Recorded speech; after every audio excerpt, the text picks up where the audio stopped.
Thank you, Chair, and good morning to both of you. Commissioner, just last month, TfL published an updated cycling action plan. Now, the cycling action plan notes that the fear of collisions and road danger is the most common barrier to cycling. Now, there are still many streets in London with too much fast-moving traffic to be safe for people who are walking and cycling.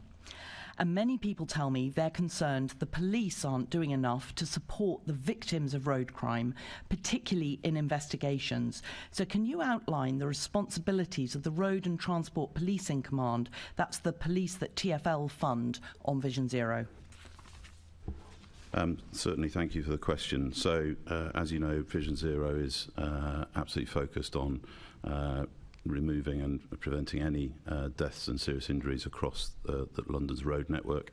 I think we've had a very successful period of time over the last few years in making changes to the road network, introducing more dedicated cycle lanes, reducing speeds across the network, and that is a key primary objective for us, is how we continue to introduce lower speeds across London, whether that's 20 mile an hour speed limits or a reduction of higher speeds on major roads where it will have significant benefit.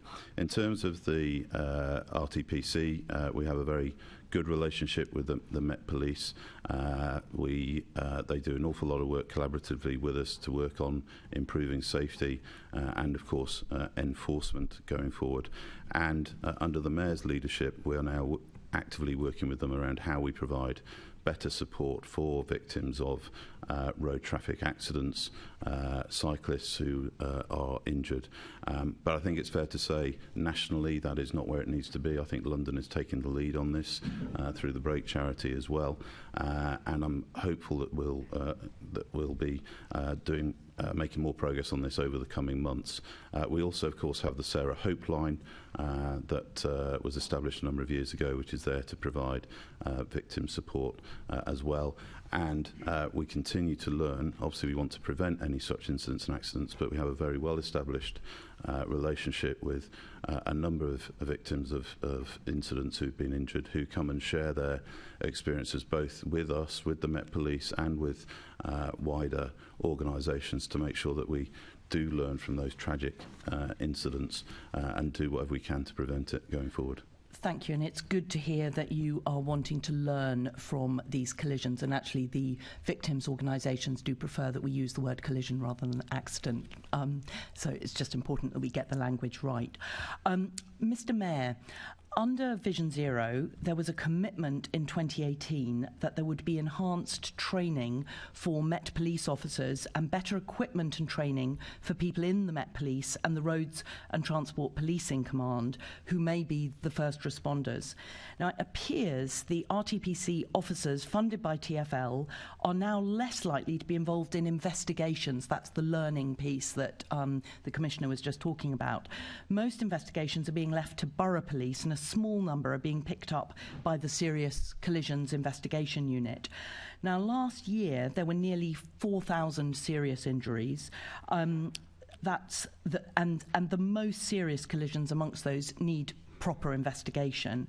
Now, I think there's about 1,000 of those each year that need proper investigation.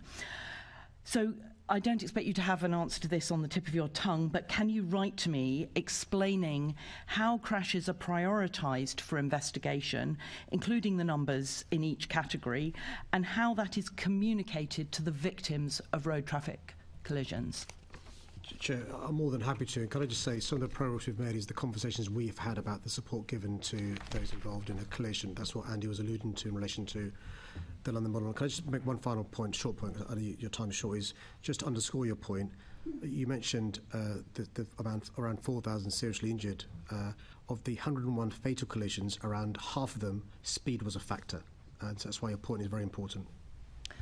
Indeed, and addressing speed is absolutely critical. But just going on the Serious Collision Investigation Unit, it would be really helpful to understand what goes to the Serious Collision Investigation Unit and what is done by the borough teams, and including the level of detail that each of them would achieve in an investigation. So how do those, I think for victims, it's really important to understand the